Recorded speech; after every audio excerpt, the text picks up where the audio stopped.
Good morning, Kahal Kadosh. Bruchim Aba'im to everyone. For those watching iTorah.com and for those watching through the Lighthouse Torah Project. Today, Thursday, the 23rd day of Adar, the 19th of March 2020. We dedicate today's class, remotely recorded at the Edmond J. Safra Synagogue in Aventura, in honor of the upcoming wedding today in a few hours of Leonid Eliyahu and Victoria Esther, that Be'ezat Hashem, they will be getting married today. Obviously follow all the doctors and State Department and Department of Health protocol, minimal amount of people, outdoor chuppah, and Be'ezat Hashem, may this simcha that they are about to experience today be a source of happiness and joy throughout the entire life. Amen. Amen. Yesterday, the Kahal heard, as I was talking about, this beautiful pamphlet by the Magen Avraham in order to be said during these very challenging moments.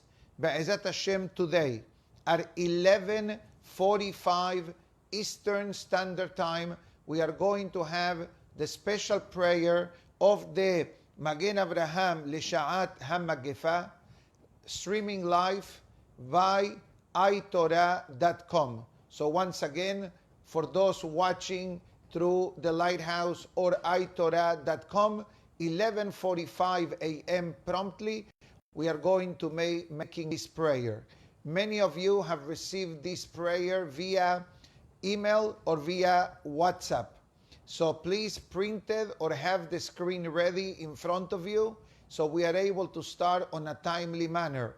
iTorah, Baruch Hashem, I was informed a few moments ago, has a lineup of Hachamim almost every hour of the day, but they were kind enough to make a space for our prayer, Be'ezat Hashem, in order to benefit the Kahal Kadosh at large. And Be'ezat Hashem, Hen el Kabir lo im'as, the Pasuk says, the Talmud in Gemara Berachot tells us that God does not reject the prayers of the many.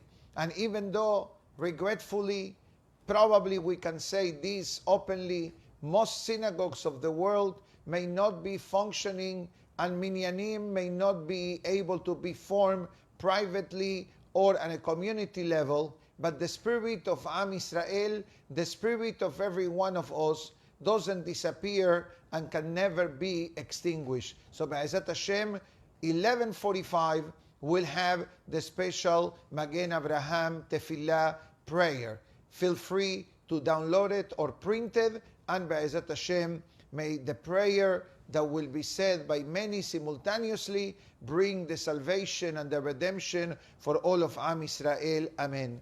At this moment, we are going to resume with our schedule of learning for the next 35 to 40 minutes. So Be'ezat Hashem will begin right away.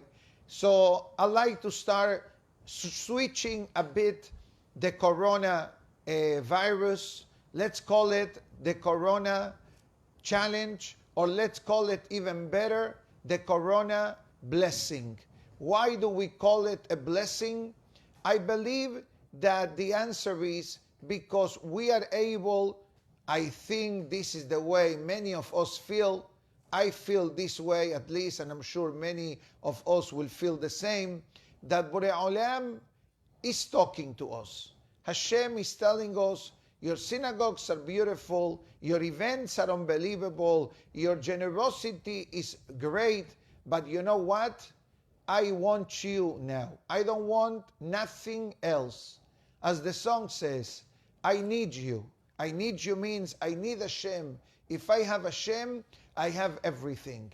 Remember the very famous pasuk in the book of Tehillim that says, Haboteyach ba'Hashem chesed yesovevenu. A person that has trust in HaKadosh Baruch Hu will always be surrounded by kindness. With that being said, I'd like to read some lines from the Talmud of today. As we know, this week we are going to have two Sifrei Torah, one Perashah Vayakhel Pekudeh and one Perashah Perashat HaChodesh. So I'd like to discuss the Gemara of today that discusses the concept of wearing tzitzit. I'd like to clarify a very important aspect in Judaism. The mitzvot, they are split into two groups, the positive commandments and the negative commandments. Every time we fulfill a positive commandment, we are doing a mitzvah from the Torah. And every time that we transgress a negative commandment, we are literally committing a transgression, committing a sin. Parallel to that, there are certain mitzvot that a person does not do unless the person is obligated to do so. And one of the mitzvot that we are going to be speaking about today is the mitzvah of tzitzit, or the mitzvah of talet. That mitzvah of talet, and the kahal may have heard me in the past talking about it, but this happens to be the Gemara from today, from Perashat Pekudeh. So the mitzvah of tzitzit is a mitzvah that needs to be fulfilled, providing from the Torah perspective, providing that a person has a garment that has four corners. Meaning to say that if a person does not have a garment that has four corners, so technically speaking, the mitzvah of tzitzit will never be able to be fulfilled. Even in the Hasidic world, that they wear a capote or a bekicher, in order to circumvent this concept, what they do, one of the four corners of these Hasidic garments, they round it to be like a semicircle. So this way, the garment only has three 90-degree angles corner and one semicircle. And that semicircle exempts the capote or the bekicher from having tzitzit put on. Otherwise, if it will be a garment that has four corners of 90 degrees each and approximately 15 to 18 inches, that garment will need to have tzitzit put on. And the reality of life is that we don't see that. But what do we see? We have two mitzvot. One is called the talet. Every day we put on the talet. But then parallel to the talet, there is an additional mitzvah known as the mitzvah of tzitzit katan. The talet is usually worn during the moment that a person prays, especially when it comes to shaharit. Mincha and arvit, obviously we don't wear talet unless it's the day of Yom Kippur. But the remaining 364 days of the year, we wear talet during tefillah. The Ben Ish Hai calls the talet or makif, a godly light or a surrounding light that protects the person. And many things are written about it. But let's talk today about the tzitzit katan. Why I'm going to speak about the tzitzit katan? The short answer is because it's a very simple mitzvah to do. It's a mitzvah that is not costly. It's a very affordable mitzvah. It's a very light mitzvah. And it's a mitzvah that every instant that our body, and I'm talking about the man's body, is surrounded by the tzitzit katan, that brings protection, salvation, and even more and more spiritual benefits for the present and for the future as well. This is the way it's written by the Ish Masliach and many other sources. Now, the Torah, going back to the pasuk of the tzitzit, the pasuk says, "Uritem oto," you will look at the tzitzit, "Uzchartem et kol mizvot Hashem," and you will remember all of the commandments of the Almighty, "Ba'asitem otam." And the Gemara explains, "Gedolah zechira, gedolah hareiyah shemevi lidei zechira." Great is the power that seeing brings the person the reminder. And our rabbis explains the very simple peshat that the tzitzit, the word tzitzit, equals the number 600 plus the 8 strings 608 plus the 5 knots in the corner, that equals 613. So from here we have a remez, we have a hint, like wearing the tzitzit, it's like a person is fulfilling all the 613 commandments of the Torah. Even though that you can compare one mitzvah to 613, but let's call this an added bonus, an incentive that when a person wears the tzitzit katan, is literally fulfilling this mitzvah on a regular basis. We'll continue. Now, for example, when it comes to Baruch She'amar, what do? We hold the two front sisiot. And someone asked this the other day. Why do you hold the two front sisiot when it comes to Baruch She'amar? So I believe that I saw this written in the Ta'amei Minagim of one of the beautiful Sefarim concerning the topic of prayer. And it says very simple. When you hold the sisiot in the front, each corner has 8 strings. So you have 8 strings on the right, 8 strings on the left. Then each corner has 2 sets of knots, 5 to the right and 5 to the left. So if you add 8 plus 8, 16, 5 plus 5, 10, 16 plus 10 equals 26. So Kabbalistically speaking, when a person holds the two front sisiot, when we say Baruch She'amar, is like a person, Kaviyachol, is holding God's name in their hand. This is something very fascinating, that even something so simple that we do can be so holy and so lofty. And I'm getting questions as I'm speaking through different channels. And one of the questions is, Rabbi, thank you so much. I never knew this, or the Baruch She'amar, etc. But what about us, the holy Jewish ladies that don't wear tzitzit? Excellent question. So first of all, there are many halachic reasons why a lady does not need to wear tzitzit. But I'm going to tell you something that ladies will like, because ladies are a walking godly image in the life of the husband. And this is something that's written in the holy books, that the Shekhinah of the home in a way is represented by the presence of the wife. So the wife doesn't need all these additional mitzvot that man needs to perform in order to climb up spiritually a bit to the level of the wife.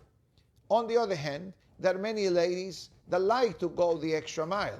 So the extra mile in the laws of tzitzit will be that the wife reminds the husband to wear tzitzit katan. Why? Because wearing tzitzit katan, it's a good benefit for Shalom Bayit. Now you may ask yourself, what has to do Shalom Bayit with tzitzit katan? So I tell you a couple of the benefits of the tzitzit katan. Number one, helps the person to exercise a bit more of self-control when it comes to anger, when it comes to explosive reaction, or when it comes to Shemirat Ha'inaim. You know, today, many people are makpid, are meticulous in Shemirat HaLashon, in the way we speak, in the way we write, in the way we make comments. We try to be more and more positive and more sensitive. We have no idea, lo aleno velo alechem, how much damage negative posting and false rumors can cause in the life of the person, to the point that somebody shared with me a clip that people should take upon themselves to put themselves in quarantine, but not in the physical quarantine that may be required in certain cases due to the threat of this unfortunate and unwelcome visitor, but quarantine of not saying or posting anything negative through any of the platforms that we have, through any of the messaging system that we have, or social media. And Be'ezat Hashem, the more positive things we do, and the more we stay away from the negativity of those items that we all understand that can be a disaster for everyone's life. God forbid the way the Gemara discusses all these topics. But yet, when we concentrate more on the positive and we minimize the negative, is that we are debilitating, so to speak, whatever negativity may be around the person. But look at that. Now everybody's walking around with a mask. With a mask. What part of your body does the mask cover? The mouth. You know, there is a Torah prohibition that says, Lo tahsom shor bedisho. When the ox is plowing the field, you are not allowed to cover the mouth. In other words, you're not allowed to put a mask on the cow's or on the ox mouth. Why? Because you are kafui tova. You are an ingrate that is working for you, and you're not allowing him to eat from whatever he's working. And this is, I'm only talking very fast and very quickly. But today, what are they telling us? Tahsom. Today, we must cover our mouth. You know that there is a new mask. It's called Shemirat Ha'inayim mask. To protect the eyes. Not only the mouth needs protection. The eyes also need protection. Especially in the men's department. That we look around and sometimes we see things of unfortunate or unholy situation. Of course, everybody has challenges. We're not immune of these challenges. So there was somebody who wanted to make Shemirat Ha'inayim mask. The idea could be great. I'm not telling you to do it or what not to do it. But I think that all these situations are causing us to have more Shemirah, to have more spiritual protection to ourselves. And this is something that I believe that the mitzvah of Sisit also brings upon the person. It brings holiness to the person, it brings godliness of the person, and brings the person the awareness how careful a person must be, especially in the men's department. And this is in a way some of the message that the Gemara of today discusses. I will not go through the entire Gemara of today of Menachot, but it's definitely a very powerful Gemara. Discusses that how a man's spiritual life was saved when he was about to commit an immoral transgression, God forbid, and all this happened to him because he was wearing the tzitzit. So the wife can be a partner in this mitzvah. For example, reminding the husband of wearing tzitzit katan. That today, Baruch Hashem, we are blessed that we have such an availability of a texture, of materials, of colors, etc., of the tzitzit katan, white or white and black, and a t-shirt and wool, etc. And even the wool that many of us wear is very thin, you don't even feel it. You don't even feel it, but the spiritual benefit that brings upon the person is something unbelievable and even difficult to describe, but I think very easy to understand. What else can the wife do besides reminding the husband? Separate the sisiyot when you wash the sisiyot. First of all, the sisit and the talet katan should be washed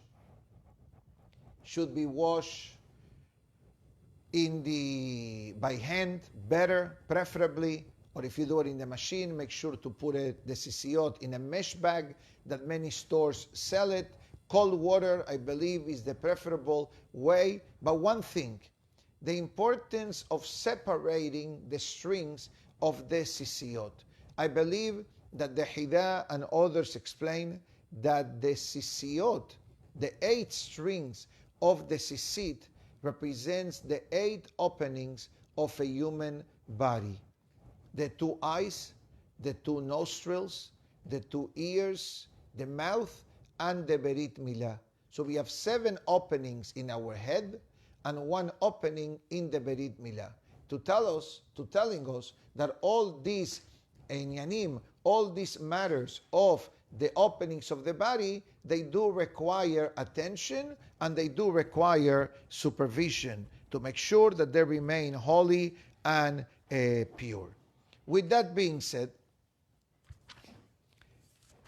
let me just turn the page here quickly.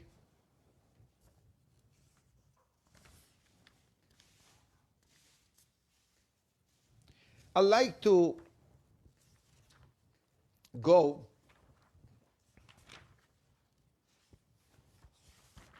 a moment to the Musar of today, or rather the Musar from yesterday. The Musar from yesterday comes from Masechet Pe'ah, but quoting it from the Sefer Sha'arei Kedusha. The message of today will be the concept of importance of Torah learning. There is a Mishnah in Masechet Pe'ah that says, Elu devarim she'adam oseh otam ba'olam hazeh be'akeren kayemet le'olam haba. There is a list of mitzvot that a person does in this world. There is some type of dividend or benefit in this world, but the main reward to the person will be later in the time of life known as Olam Haba. What is Olam Haba? The truth is that as a human, I cannot give you the full answer. But I tell you one thing. Me'ain Olam Haba Yom Shabbat Yom Menuha. If you want to have a sample of what Shabbat is all about, Mehila, if you want to have a sample of what Olam Haba is all about, the free sample that we have is Shabbat. Yom Shabbat, Yom Menuha. The day of Shabbat, a day of rest. And like it or not, we are about to go into Shabbat tomorrow, God willing, in a way that I don't believe that it ever happened, at least in our modern day, going back 70 or even 100 years ago, that Am Israel worldwide will be in a situation that celebrating the Shabbat will be the main menu of the day. Spending time with your wife and kids, eating, drinking, singing, hopefully, saying words of Torah. There is nowhere to go. Even our worldwide famous Aventura mall is already closed down. And many other things that are happening, I think, nationwide or worldwide. In Israel, as we have said yesterday, the country is coming to a stop. There is no public transportation, there are no bars, there are no coffees, there are no restaurants even open, maybe for takeout. But for Shabbat, the entire country is coming to a shutdown, literally, which indirect, it's a blessing in disguise. Why? Because now we are doing what we're supposed to do. The question is, why do we need to wait for a threat or a challenging situation like this to do what we're supposed to do? So let's hope and pray that when Shabbat Kodesh comes tomorrow, we're going to welcome Shabbat with happiness and joy, irrelevant of not being able to go to the synagogue, irrelevant that even the private minyanims are shut down, irrelevant that you're going to have to be Shabbat at home with your wife and children or grandchildren, whatever situation it may be. I'm praying from a Siddur and reading the Perashah from the Humash, the way Hacham David Yosef wrote in a letter that a person should read Tehillim on Shabbat, should read the Perashah from the Humash on Shabbat, pray nicely at home. This Shabbat, you're going to be the Hazan, you're going to be the Baal Koreh, you're going to be the Rabbi, you're going to be the Mesader. You can sing as much as you want. But I'll tell you one thing in a more serious note. The nicer and the happier we will celebrate this Shabbat, you will see miracles sooner than later. This is not me saying, this is the Talmud says. The Talmud says, אין השכינה שורה לא מתוך עצבות, אלא מתוך שמחה.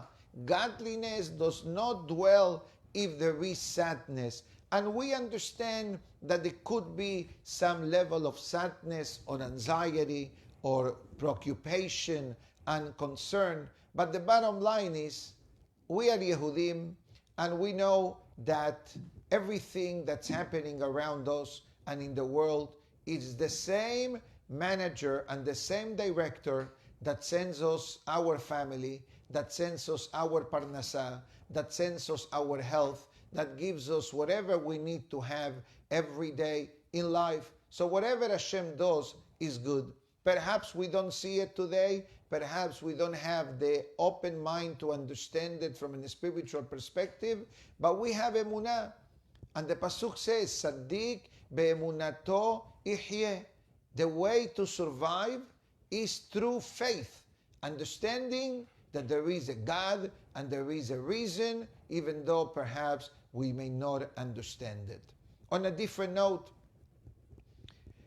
we know that the prayers, when are said in a moment of stress, carry a certain type of benefit. What benefit? David HaMelech writes in the book of Tehillim, Lev nishbar benitke, Elokim lo tibzeh.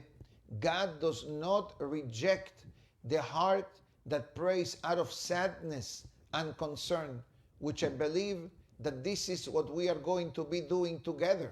At 11:45, literally in 2 hours from now, Be'ezat Hashem, we're going to be back live on iTorah.com, and hopefully the Lighthouse Torah Project, I'm getting confirmation from the Lighthouse Torah IT department that, God willing, will be live in 2 hours again from now to say the special prayer that I have here and I shared via WhatsApp and email yesterday.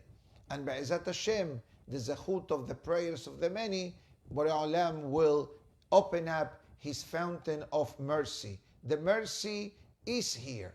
We just need to see it and accept the reality of what's going on. And hopefully, Be'ezat Hashem, these challenging moments will come quickly to an end with the Yeshua, the redemption of all of Am Israel. So let's resume the Mishnah.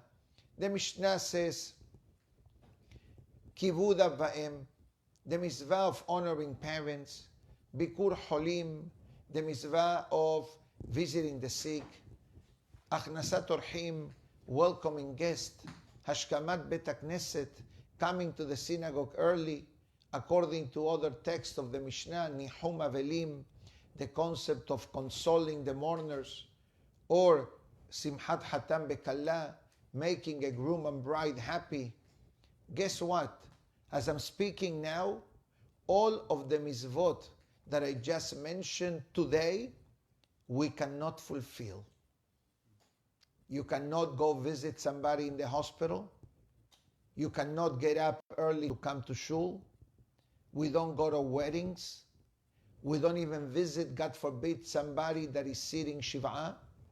Even honoring parents, what they tell you, make sure your parents stay indoors. Make sure the grandkids don't get close to the grandparents. So in a physical way, none of the above can be done, regretfully. The Gemara tells us, Mahashava tova mistarefa lema'aseh. When a person has a good intention to do a mitzvah, and for reasons beyond their control, like this one, cannot be done, yet Hashem considers like if the mitzvah was done. The ruling from great Talmidei Hachamim of our generations is very clear that all of the mitzvot that I just mentioned today, at this moment, literally a minute or two ago, they cannot be fulfilled physically, but they can be fulfilled through the telephone or FaceTime. Meaning to say, if you know that somebody, God forbid, is sitting Shiv'ah, call them up, or do FaceTime, or WhatsApp video, so at least they see you. Because no one is visiting the Avelim, Rabotai. No one is allowed to go visit the Abelim to their home. Because you don't know where they came from, where did you go, open door policy. So that's out. Going to hospitals, like many people go on a regular basis, especially our Bikur Holim department, very active on that weekly, Thursday and Friday, hospital, nursing homes, etc. Now they're telling you, don't come, stay outside. Honoring your parents with limitation. But you know what? You can pick up the phone and speak to your parents. You can pick up the phone and visit the sick. If the health insurance companies today, they have something called teledoc, which basically you call your doctor via video, or you log on into your insurance provider and they connect you with a doctor, so we can use the same system to call a friend, to call a relative, to make sure that they are doing fine. And guess what?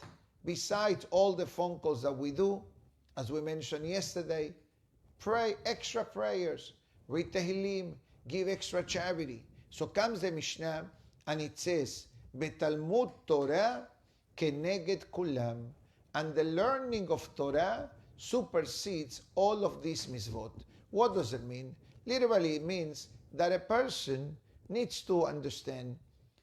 Imagine yourself if every time that you are about to sit down and learn Torah, then you say, no, today I'm not learning because I'm going to a Berit Milah.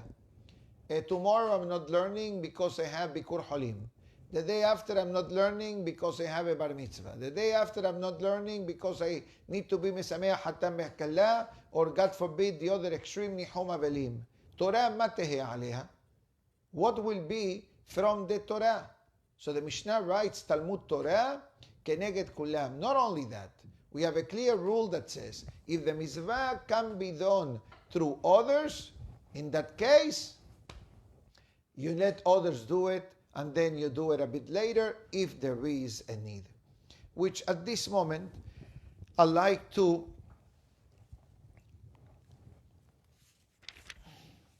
bring out a mitzvah that should be part of our life on a regular basis. But today, this mitzvah must be activated. There is a mitzvah from the Torah that says, Al pi ha-Torah asher yorucha, be'al kol hadavar asher yagidu lecha.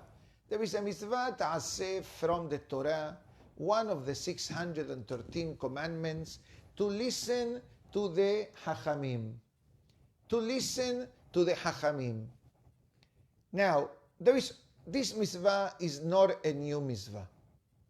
This mitzvah has been given all the way from the time of Moshe Rabbeinu alav shalom. How many times we say, Halacha le Moshe misinai. And I'm sure that hopefully everyone listened to the Hachamim. But in our days, in these 24, 48, 72, 96 hours, this mitzvah is becoming reactivated. Because Hachamim are telling us, shut down the minyanim. Hachamim are telling us, close down the yeshivot. Hachamim are telling us, stay out from the street. Hachamim are telling us, spend time with your wife and children. Hachamim are telling us, close the books and take care of your family. Now, we means all inclusive. We are believers, and hopefully we follow the guidelines of Gedolei Israel. But sometimes, could be a person says, not a big deal. Or a person could say, I'll do it outside. I'll do it with social distancing. If you follow the writings of Hacham David Yosef, Hacham Ishak Yosef, and many Gedolei Israel, you will see how most of them, I believe, they are in disagreement with the pop-up minyanims that are happening. Why? I believe that the answer is Bitula Zohi Kiyuma. Sometimes the lack of doing that mitzvah is what actually gives the strength to the Torah. What does it mean? A person may be concentrating in doing a mitzvah, like praying with a minyan, but parallel to that, God forbid, maybe someone from the minyan could have some type of condition. Or maybe the person may have come from out of town, or maybe the person was exposed to some person that is connected to someone that had it. And we have no way of monitoring or testing every person that walks in front of us. So Rabotai, I beg you, follow the guidelines of the Hachamim, follow the guidelines of the Department of Health, follow the guidelines of the CDC, because following these guidelines established by the Hachamim and the CDC, it's also a mitzvah from the Torah. And I'll tell you one thing, I'm willing to say that this is a greater mitzvah than praying with a minyan. It's painful. It is painful. It is super painful, and people told me, and people call me almost, every day with the same comment. Rabbi, when we're going to reopen the shul? I said, I don't know. Are you going to open for Pesach? I don't know. I hope. Like I hope for Mashiach to come. I hope that if Mashiach doesn't come, God forbid, the shul will be open for Pesach. Guess what? No one has the answer. No one. Only Hashem. Even people are calling me from New York. Rabbi, I'm planning to come for Pesach. You know what my first statement is? Don't come. What do you mean, Rabbi?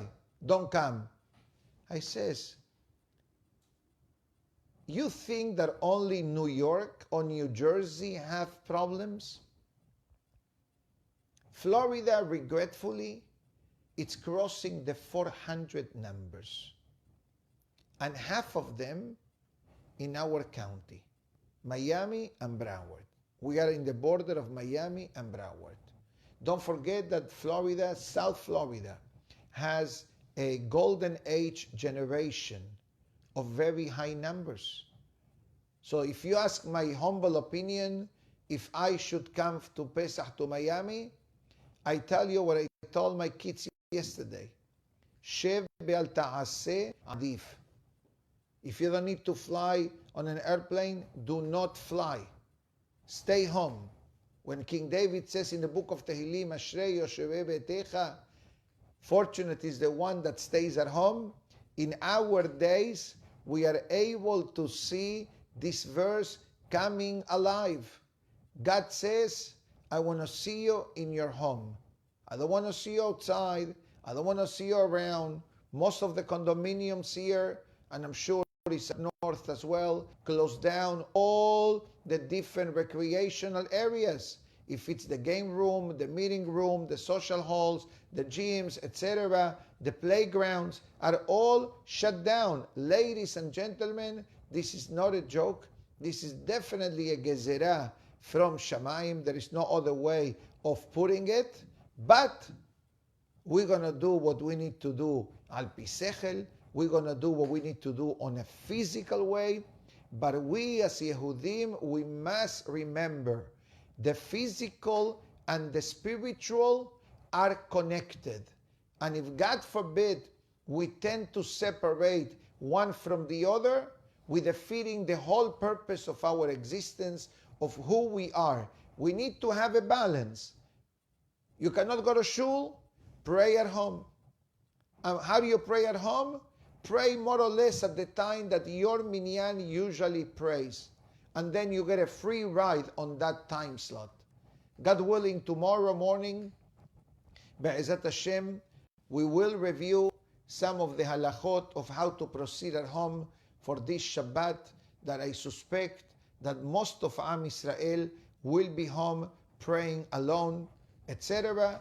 But Be'ezat Hashem, there is a concept known in the topic of Hasidut that says Yerida lesorech aliyah, that sometimes we need to miss something, we need to experience some type of deficiency or loss in order to grow faster and faster. I'm sure that Be'ezat Hashem, once we get the green light from the government and the Department of Health, etc., to reopen the minyanim, that people's attitude will be different. People's mindset will be different, and hopefully the behavior in the synagogue will be much holier than the way it may have been until today. My good friends, we are going to finish the class now to welcome the next speaker, I believe, in the iTorah.com. And we say thank you again for the iTorah, especially Rico and Lighthouse Torah Project here in Miami, for transmitting live the beautiful shiurim that we try to give every day. Actually, the shiurim, you can say beautiful or not. And God willing, 11:45 promptly, we are going to be back live, God willing, unless Mashiach comes, like the great Rabbi Yosef Galimidi said. 11:45, we'll be doing together the Seder Tefillot of the Magen Avraham B'Sha'at HaMagefa. Have ready a few coins to give in Tzedakah, and God willing, we're going to do this prayer, and Be'ezat Hashem, may Hashem reverse the decrees against Am Israel and the entire world. Amen. Baruch Adonai Le'olam. Amen ve'amen.